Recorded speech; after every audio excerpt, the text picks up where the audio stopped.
నమస్తే, నేను మీ Sreeja. Welcome to మన ఇంటి థింగ్స్. ఈరోజు వీడియో వచ్చేసి మిల్ మేకర్ పకోడీ అండి.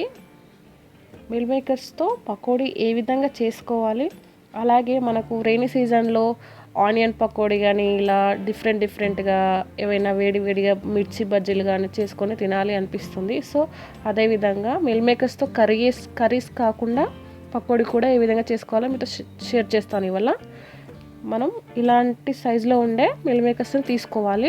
తర్వాత మనం హాట్ వాటర్ పెట్టుకోవాలి పొయ్యి పైన. తర్వాత హాట్ వాటర్లో మనం ఈ మిల్ మేకర్స్ని ట్రాన్స్ఫర్ చేసుకోవాలి. కొద్దిగా ఒక 10 నిమిషాలు మనం బాయిల్ చేసుకోవాలన్నమాట. మెత్తబడతాయి, గట్టిగా ఉంటాయి కదా. సో అందులోనే కొద్దిగా సాల్ట్ వేసుకోండి. తినేటప్పుడు టేస్టీగా ఉంటుంది, చప్పగా ఉండకుండా మిల్ మేకర్. సో ఈ విధంగా కొద్దిగా మెత్తబడిన తర్వాత మనం వీటిని తీసేసుకుందాం. వాటర్ మరీ హీట్గా ఉంటాయి కాబట్టి మనం వాటిని తీసేసి కూల్ వాటర్తో వీటిని చల్లార్చుకోవాలి.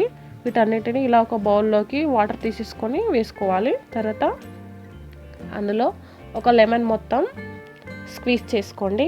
మనకి కొద్దిగా మిల్ మేకర్ పెద్దగా ఉంటే కొద్దిగా మీడియం సైజు కట్ చేసుకుంటే సరిపోతుంది.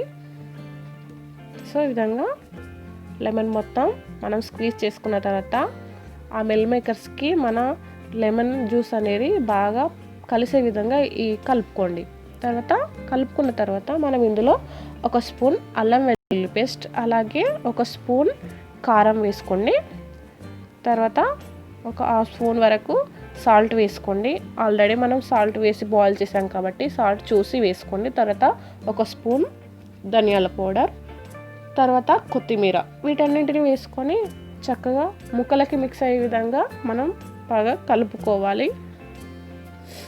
ఉప్పు, కారం, అలాగే అల్లం వెల్లుల్లి పేస్ట్, నిమ్మరసం, కొత్తిమీర, ఇవన్నీ సూపర్ టేస్టీని వస్తాయండి. మిల్ మేకర్స్కి చాలా మంచి ఫ్లేవర్ యాడ్ అవుతుంది. సో ఈ విధంగా బాగా మిక్స్ చేసుకున్న తర్వాత వీటిని ఒక 10 నిమిషాలు పక్కన పెట్టుకుంటే మొత్తం అబ్జర్వ్ అవుతుంది మిల్ మేకర్స్కి.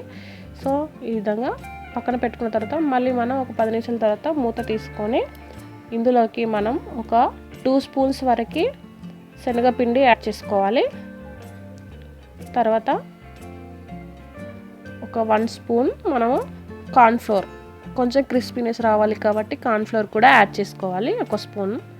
సో ఈ ఫ్లోర్ మొత్తం వీటికి కలిసే విధంగా కలుపుకుందాం.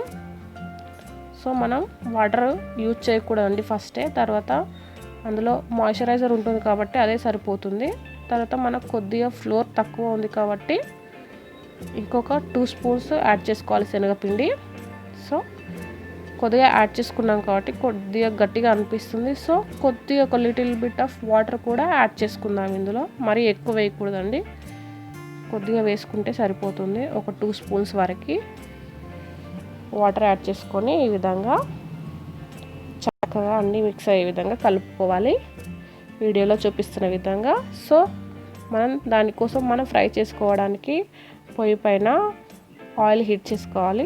హీట్ అయిన తర్వాత ఒక్కొక్కటిగా విడివిడిగా ఈ విధంగా వేసుకోవడమే పకోడీ అనేది మిల్ మేకర్తో. సో అంతే అండి, ఎంతో సింపుల్గా ఉండే మిల్ మేకర్ పకోడీ మనకి రెడీ అండి. బయట మనకు బండిపై దొరికే విధంగానే మనకు ఇది వస్తుందండి. తప్పకుండా ఈ విధంగా ట్రై చేసి చూడండి, అందరికీ చాలా చాలా నచ్చుతుంది. రెయినీ సీజన్లో ఏదో ఒకటి తినాలనుకునే వారికి డిఫరెంట్గా ఇలా కూడా ట్రై చేసి మీ ఫ్యామిలీ మెంబర్స్తో షేర్ చేసుకోండి ఫ్రెండ్స్. అలాగే మిగిలిన వాటిని కూడా మనం ఇదే ప్రాసెస్లో వేయించుకోవాలి. మనం వీటిని ఒక ప్లేట్లోకి తీసుకొని పక్కన పెట్టుకుందాం. తర్వాత మిగిలిన పిండి కూడా ఉంటుంది కదా మిల్ మేకర్ని, వాటిని కూడా ఈ విధంగా వేసుకోవాలి.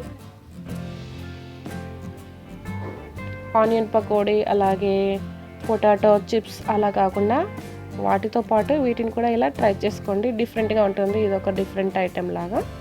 తర్వాత మనం ఒక 4 పచ్చిమిర్చి ఘాట్లు పెట్టుకొని ఆయిల్లో ఫ్రై చేసుకోవాలి.